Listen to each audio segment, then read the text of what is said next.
नमस्कार प्रिय दर्शकों, आप सभी का स्वागत है आपके अपने इस यूट्यूब चैनल एस्ट्रो मिश्रा में।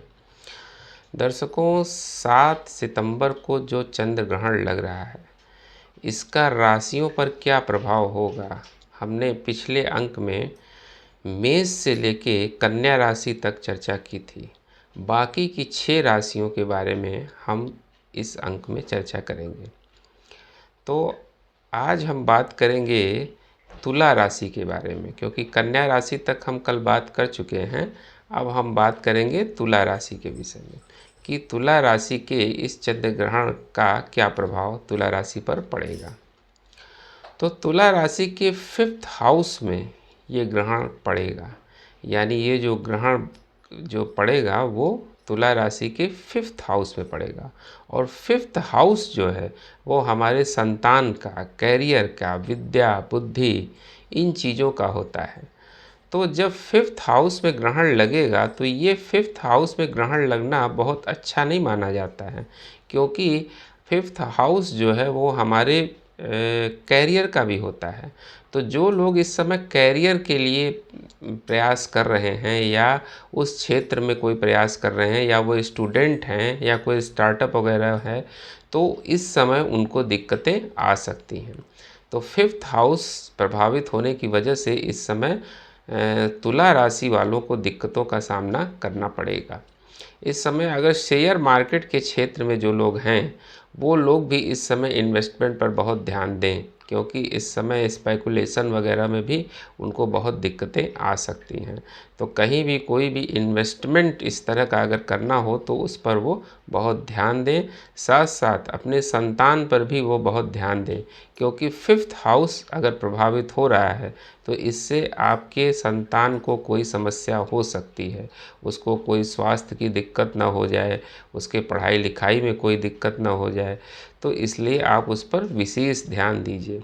इसके लिए सबसे अच्छा उपाय होगा कि आप जो है दुर्गा जी की उपासना करें, तो आपके लिए बहुत अच्छा रहेगा। इसके बाद आता है वृश्चिक राशि। वृश्चिक राशि के 4th हाउस में ये ग्रहण लग रहा है। तो 4th हाउस जो है हमारी माता का होता है।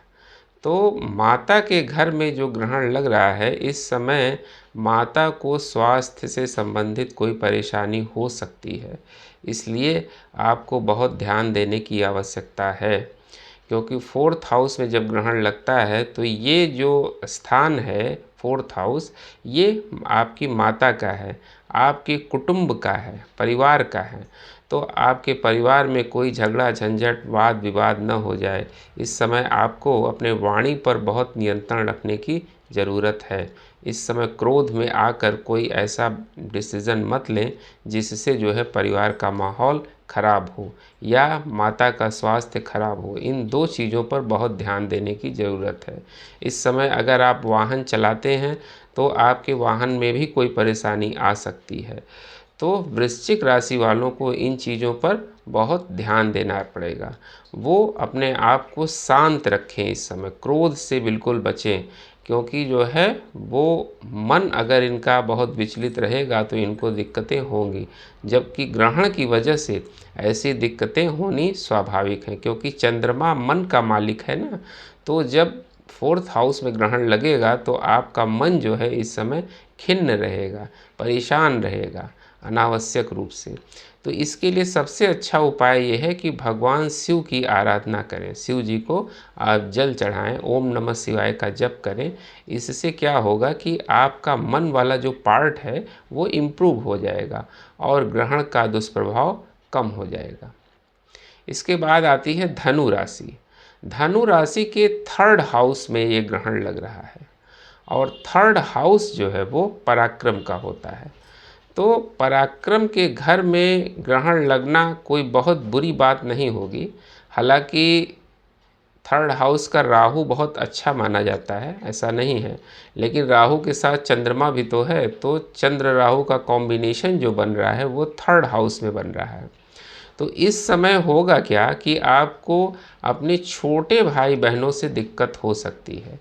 इस समय आप अपने छोटे भाई बहनों से कोई आपसे वाद विवाद न हो जाए या कोई ऐसी दिक्कत न हो जाए, उनसे। तो इस समय अपने छोटे भाई बहनों से अपने संबंध अच्छे रखें। उनसे कोई कट वाणी उनको मत बोल दें जिससे जो है कोई दिक्कत आ सकती है। छोटी दूरी की यात्रा या लंबी दूरी की यात्रा पर अगर आप जा रहे हैं तो उसमें भी बहुत सावधानी रखें, क्योंकि उसमें भी दिक्कतें आ सकती हैं। हालांकि धनु राशि वालों के लिए ये ग्रहण ओवरऑल अच्छा ही होगा, लेकिन ग्रहण का जो पीरियड है, ग्रहण से 4-5 दिन पहले और 5 दिन बाद तक का समय, ये ज़्यादा परेशान करने वाला रहेगा। तो इस पीरियड में आपको बहुत सावधानी रखने की ज़रूरत है। इस समय जो है आप थोड़ा सा अगर सावधानी रखेंगे तो ग्रहण के बाद इसके रिज़ल्ट आपको अच्छे मिलेंगे। ग्रहण के बाद आप देखेंगे 1 हफ्ते बाद जो है आपके धन धान्य में भी वृद्धि होगी, आपकी पराक्रम में वृद्धि होगी। तो धनु वालों के लिए ये ग्रहण जो है ओवरऑल ठीक कहा जाएगा। अगर आप अपने पिता की सेवा करें तो ये जो है इस समय बहुत अच्छा रहेगा धनु राशि वालों के लिए। और शिव जी की उपासना तो खैर कोई भी कर सकता है, क्योंकि अगर इस ग्रहण के दौरान शिव जी की उपासना अगर आप कुछ नहीं कर सकते तो सिर्फ नमः शिवाय का जप ही अगर आप करें तो भी जो है वो इस ग्रहण के दुष्प्रभाव को काफ़ी हद तक कम कर देगा। इसके बाद आती है मकर राशि।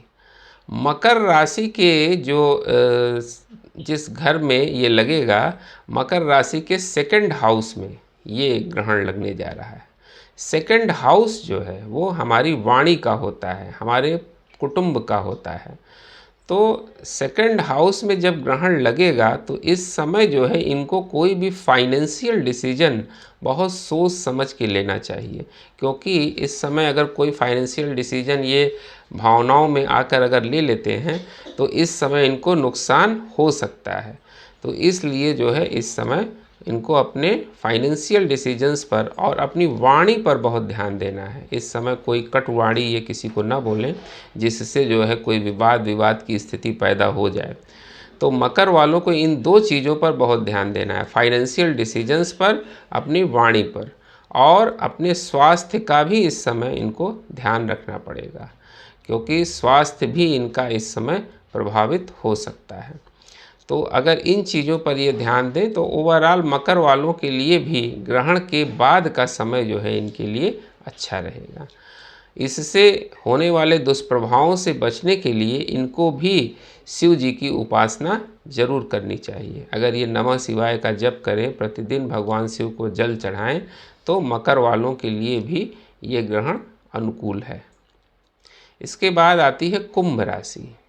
कुंभ राशि के 1st हाउस में ग्रहण लग रहा है, यानी कुंभ राशि में ही ये ग्रहण लग रहा है।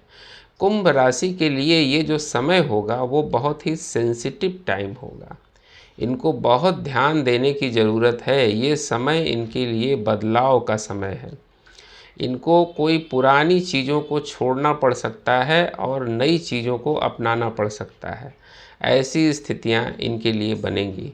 तो ये जो ग्रहण का पीरियड होगा कुंभ राशि वालों के लिए, ये बहुत ही कष्टदायी होगा। इनको स्वास्थ्य से संबंधित भी दिक्कतें हो सकती हैं, इनको कोई एंग्जाइटी डिप्रेशन की भी समस्या हो सकती है, पाचन में भी इनको दिक्कत हो सकती है, डाइजेशन की समस्या, कोई फूड पॉइजनिंग वगैरह ना इनको हो जाए।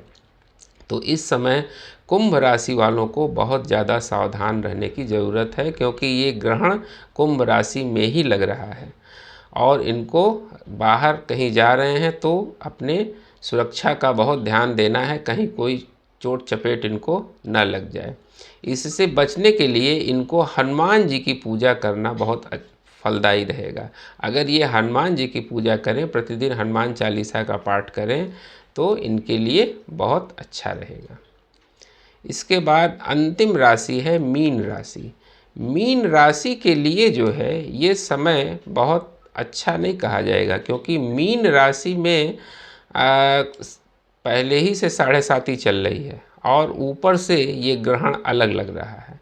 तो मीन राशि के लिए ये समय बहुत अच्छा ग्रहण का नहीं कहा जाएगा। इस समय इनको कोई एंग्जाइटी, डिप्रेशन या फाइनेंशियल लॉसेस इस समय हो सकते हैं।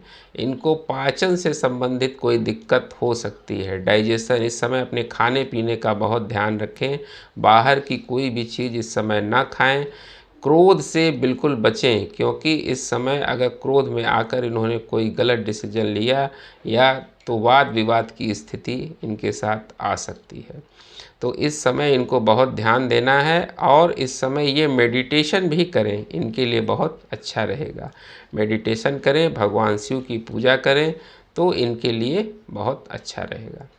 ये थी हमारी 12 राशियों पर चर्चा जो ग्रहण के प्रभाव को लेकर है कि चंद्र ग्रहण का जो प्रभाव 12 राशियों पर क्या क्या पड़ने वाला है और इनसे बचने के क्या उपाय हैं।